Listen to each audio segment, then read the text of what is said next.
Yeah, I think it's important, guys, but more so for that first-round bye. I think the guys would rather have the week off than worry about bringing people to Lambeau Field. I know you always think about the cold weather being an advantage, but there's no fans in the stands at Lambeau. So, Key, you played there. You know how rowdy that place can get and with the vibe it has. I always try to tell people it's the most like an SEC football game in the NFL. And I've been all around the league covering the Bears and the Packers, so I've seen, the vibe at stadiums, and there is something different about Lambeau. But you don't have the fans in the stands to bring that juice. And players have told me it's been tough this season to bring your own juice, right? And you're relying on your rah-rah guys. And that's a tough job. I know that sounds silly to say, but when you rely on that energy from the crowd to really elevate your performance, to get you hyped for a game, it can be tough to self-motivate sometimes. So I do think that there's incentive to have those warm weather teams, maybe the New Orleans Saints, maybe the Rams from out west, come to Lambeau Field. But these guys are more focused on getting that bye so they can be as healthy as possible for a deep postseason run. I would trade the bye to them if I didn't have to go there to play. That's for damn sure. Yeah, that's your LA showing. Your LA is showing right now, Keyshawn. How long have you been in New York? It's different, though. It's a different weather in Green Bay than it is in New York. We're about to get our first snowstorm, so we're about to see Key in live action. And for those of you listening in the tri-state area, Key, just wait for the next 24 hours. If you thought it was bad right now, just wait till you see what's going to be like this time tomorrow. So we had some great conversation there with Jen, from a two-time MVP to a guy that's looking for another MVP. That would be going from Giannis to Aaron Rodgers, with the Pack ready to go on Saturday Night Football this week. And, of course, you can hear Jen and company this Wednesday morning on ESPN Milwaukee. Jen, thank you so much. Thanks a lot, Jen. Thanks, Jen. I thought she raised a really good point, fellas, which is to say that Green Bay is the smallest market in American professional major sports in this country. I mean, Canada's Canada with hockey and the NHL, and the Toronto Raptors, of course, who are now coming stateside, as we know. But the Packers are the smallest market in American professional sports, so it seems to reason, if you want to tie them together with like a small SEC town with a rabid sort of feel, where the stadium is in a residential part of the neighborhood, as you know, Key, if you've ever been in Green Bay, I thought that was a really apt comparison she made. And you're right, it may not be home field advantage with fans, but weather is weather. Man. And whether or not cold weather teams have an advantage, it's a very fair question. I want no parts of it at all. Look, I played there when it was -8, okay? So imagine we didn't even go out for pregame warm-ups. We stayed in the locker room. I went out and warmed up with Sean King for like 3 minutes. Sean was like, "Hey, dog, we got to go back in." I'm like, "Yeah, we do." Sean, your old quarterback there in Tampa, and we should mention, Key knows this, for decades and decades, there was an old stat. It's since been broken, but it bears worth remembering. There was an old stat, Key, I'm sure you remember, that the Bucs used to be 0 when it was 40 degrees or lower, and certainly January in Lambeau, it's going to be 40 or lower for sure. It is not fun, Jay. We'll take your word for it. I don't want nothing to do with that cold, Key. That's why Jay played hoops. Indoors, baby. Let's go from A to Z. From Dallas to D.C. and everywhere in between. From A to Z. And from A to Z is brought to you by Redbox. Redbox has new movies at the box and streaming on demand. Don't miss Tenet, starring John David Washington, son of Denzel, and Robert Pattinson. Visit Redbox.com for all the ways to watch. So a day after his son, Steven, doubled down and essentially said, look, Mike McCarthy is going to be our coach. Jerry Jones essentially doubling down and saying, look, Mike McCarthy is going to be our coach. He said it on his weekly radio appearance on 105.3 The Fan in Dallas. You know the deal. Every owner in the league has their own radio show, right? Well, here's the deal. Mike Greenberg, our Greenie, has his own radio show. This ain't a Stephen Jones problem. This ain't a Jerry Jones problem. This ain't a Mike McCarthy problem. This is an Ezekiel Elliott problem? You know what problem Dallas has? Dallas has a Zeke Elliott problem. Zeke Elliott has been awful. And you can say it's the offensive line. And you can say it's the play calling. And you can say it's losing the quarterback. And all those things are legit. But when the chips are down, aren't your best players, your most valuable players, the one you flew down to Cabo to bring up and give all this money to, your highest paid players, aren't they supposed to be the ones who carry you from the abyss? That's a whole lot of money. And another cautionary tale. You pay the running back at your own peril. And in this case, I think it has worked out very, very badly. Now, as they need, in my opinion, to hit the total plunger, hit the reset button, one of the things they got to figure out a way to do is get out from under their running back's contract. Well, Key, this is par for the course. What? When Emmett held out, he paid him more than 25 years ago. He needed him. And when Zeke held out, eventually Jerry paid him too. I get what Greeny's saying, but this is standard operating procedure for Jerry Jones. Pay your big superstars. Well, it is. And when you think about it, I understand what Greedy is saying, but at the end, Greedy has to understand when they paid Emmitt Smith, Nate Newton didn't get hurt. Larry Allen didn't get hurt. Eric Williams didn't get hurt. So Troy Aikman did not get hurt. And in these situations with Ezekiel Elliott, their team they can't even really field an offensive line. Like, I don't even know who their offensive linemen are. Like, who are they? Who are these guys? They're just bodies that's out there, and Zeke can't get going. I think when you look at it, the quarterback's gone, the offensive linemen are banged up. It's a mess. One thing he did say is they need to hit the reset button. I think they need to retool the offensive line and figure out how to get that group going before they address the Ezekiel Elliott situation. I'm with you, Key. I think you recalibrate the offensive line, you recalibrate the defense, but let's be real, not having your quarterback, man. This year, a lot of guys are going to get passes. Mike McCarthy's going to get a pass. We're also dealing with COVID, by the way, in the midst of a pandemic. I know they're in a horrible NFC East, but this whole dumpster fire that people keep trying to do in the Cowboys, we know who the Cowboys are this year. Get ready for the hype train next year when we go into the 2021 season. And I'll dive right back in really quick. I know you said dumpster fire, and we're in the NFC East. And people out there would say, well, the Washington football team certainly knows how to win. The Giants certainly know how to win. Washington got a defense. Let's not forget. And Washington has a hell of a quarterback in Alex Smith.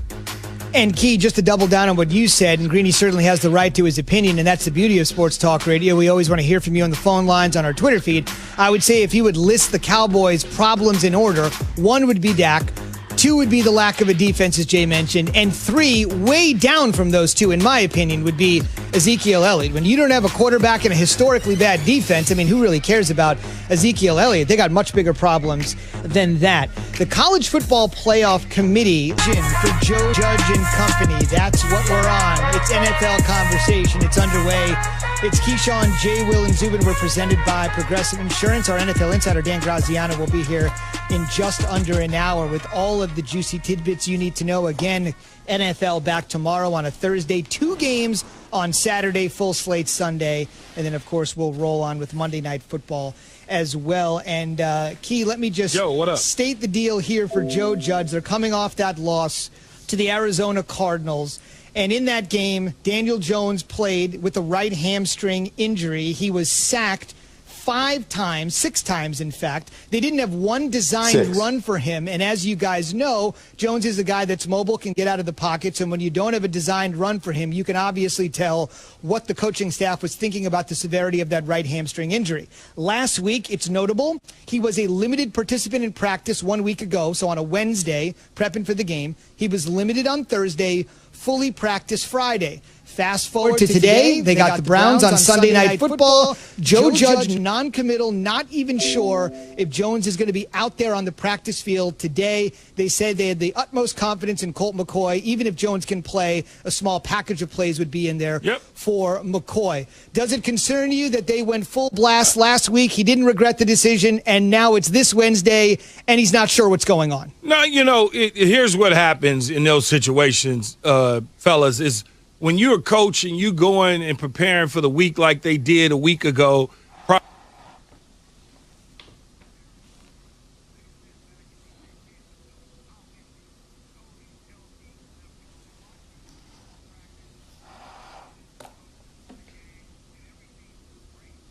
can assess practice in pregame when live bullets go to flying. Once the live bullets go to flying, it's a totally different situation. After watching the film, they probably went back and met as a staff and said, you know what, we would have been better off with Colt McCoy, who beat the Seattle Seahawks on the road, and it gave us the best chance to win. We made a decision based on thinking that Daniel Jones was going to be Daniel from practice. Now, when you look at it this week, the decision this week is being made off of what they saw last week in his progress throughout the course of the week while he's practicing. And they most likely are going to go with Colt McCoy because Colt McCoy gives them the best chance to win when both of those guys are healthy. It's not an indictment against Daniel Jones. It has more to do with the injury than it does anything.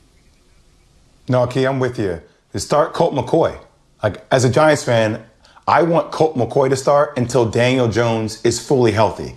Look, he didn't run the ball once. It's the first time in 25 NFL games that we did not see Daniel Jones run for yards, right, outside the pocket.